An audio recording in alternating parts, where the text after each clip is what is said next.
சொல்கிறாங்க. அந்த படியில் நின்று எந்த ஒரு சத்தியம் பண்ணாலுமே அது வந்து ஜெயிக்கும் அப்படின்னு சொல்கிறாங்க. ஆனால் வந்து நம்ம பண்ணக்கூடிய சத்தியம் வந்து உண்மையான சத்தியமாக இருக்கணும்.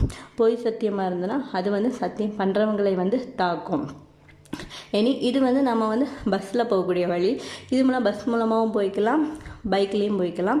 இந்த வழி வந்து நம்ம வந்து திருப்பதி மலையில் போனால் எப்படி நமக்கு வந்து டர்னிங் பாயிண்டெல்லாம் வருதோ அதே மாதிரி தான் இந்த மலையும் இருக்கும். இந்த மலையை பாருங்கள், ஃபுல்லாகவே சுற்றி சிவப்பு கலரில் இருக்குது. அதனால தான் இந்த மலையை வந்து என்ன சொல்கிறாங்கன்னா திருச்செங்கோடு மலை அப்படின்னு சொல்கிறாங்க. திருச்செங்கோடு மலையோட அடிவாரத்துலேருந்து திருச்செங்கோடு மலை கோயிலுக்கு வரதுக்கு மொத்தம் 3 கிலோமீட்டர் தூரம் ஆகுதுங்க. 3 கிலோமீட்டர் தூரம் வரைக்கும் நாம் ட்ராவல் பண்ணி வந்தோன்னா ஈஸியாக நம்ம வந்து கோயிலை அடைஞ்சிடலாம். இதுதான் திருச்செங்கோடு மலை கோயிலோட என்ட்ரன்ஸு. பஸ்ஸு நமக்கு இது வரைக்கும் நிற்கும். இதுக்கப்புறம் நாம் வந்து நடந்தே போயிடலாம்.